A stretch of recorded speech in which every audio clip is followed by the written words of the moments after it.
Yes, I'm the development manager at ICBAN, and I was responsible for the delivery of the Spatial Plan Initiative and this document that I'm sure you will all read later today. And also, I was one of these people. I had a creative moment in December, and the creative moment was that we'd have a cultural and creative conference.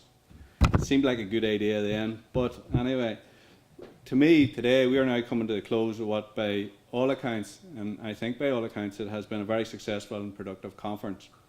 And on behalf of the Plan Committee for this creative and cultural conference, I want to thank the speakers, the facilitators, and of course yourselves, the participants, for being here and made this conference such a success.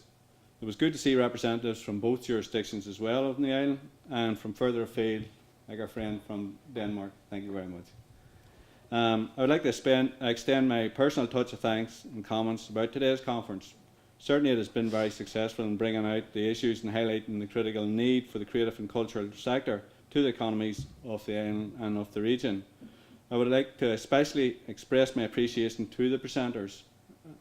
I think the quality of the presentations today were genuinely very high. I think it's a tribute to the high quality recruitment process done by Green Hat. Thank you very much. And I hope that we will have many more occasions to work together in the future. What people don't understand was that this is the end of a process, a 3-year process on a political and civic engagement, where we've had a number of 6 conferences and 12 seminars, and Green Hat and Bryony have been coordinating this for us. So it's been a really easy journey with them, and genuinely thank you very much for that, Bryony.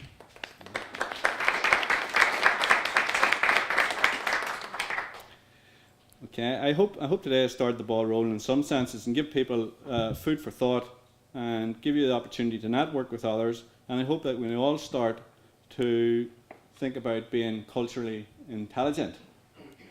I'd like to thank all our speakers, as I said, for their energy and their contributions and making this all happen today. And I'd like to thank you, the participants, for taking your time to get involved. And I hope that you will take some learning back today, and we will look forward to engaging with you again in the future.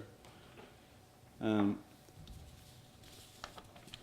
finally, before I go, I'd like to say there was a few things I actually wanted to say. I've missed a page here. I just wanted to give a short story too. That this is a story that I repeated to my kids. It's about being creative. When my kids were growing up, they're in their 20s now, and when they were growing up, and they were lazy and they didn't want to do their homework and they were tired and one thing or another. There was a story in 1980, and I remember it well because I was a teenager. Yeah, it's hard to believe, but I was a teenager in the 1980s. And the story was about a lady called Betty Nesmith. And really it was, Betty's idea was that we only need to look around and be creative and see things that other people don't, and that's what creative people do. But in 1951, Betty was a secretary in a bank, and she realised that the electric typewriter, while it's a wonderful office tool, it multiplied typing mistakes. So she concocted a mixture of water-based paint and a colouring agent and matched the bank stationery for correction. She actually developed the correction fluid that we use today. 5 years later, Betty was able to give up her job and go into work full-time, developing and selling the correction fluid. In 1979, she sold it to Gillette. Less than 25 years later, this creative idea, she sold it to Gillette for $47.5 million.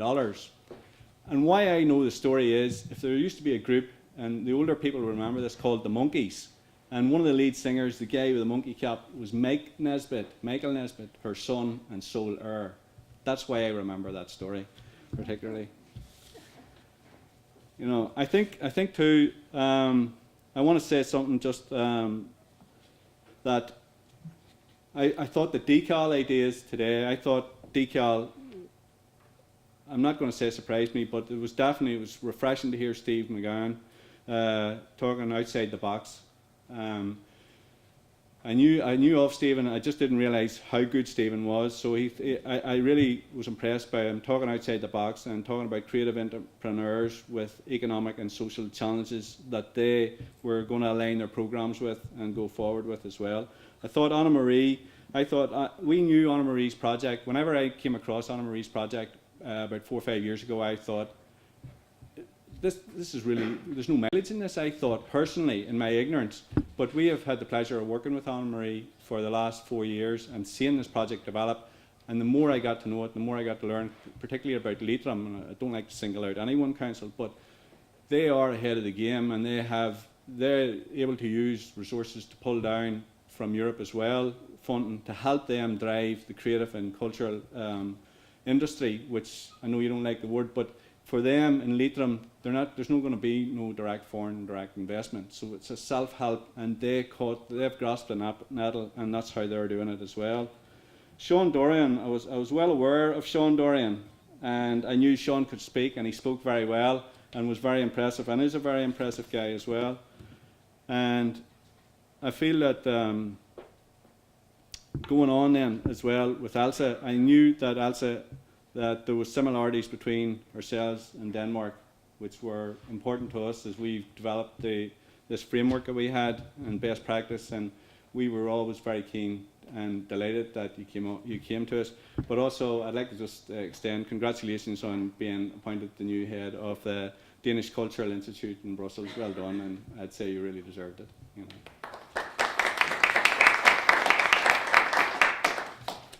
So I think without any further ado, I'm going to wrap up. I would like to extend. I have one piece that I don't want to forget. Yes, and finally, before I go, I want to say a big thank you to our communications officer, Roisin. Roisin here, as you can see, sadly for us at ICBAN, Roisin's leaving us next Friday. And it's a really sad day for us. I know, I could get emotional here, but it's a sad day for us. But there's a good thing happening, as you can see, and there's probably too nice to ask, but Roisin has a wee bump. And Roisin's going off now as well next Friday, or in the next few weeks. She has a new rival coming, so she'll have a lot to keep her occupied. And we really will miss her and extend all our best for her for the future. You know, thank you.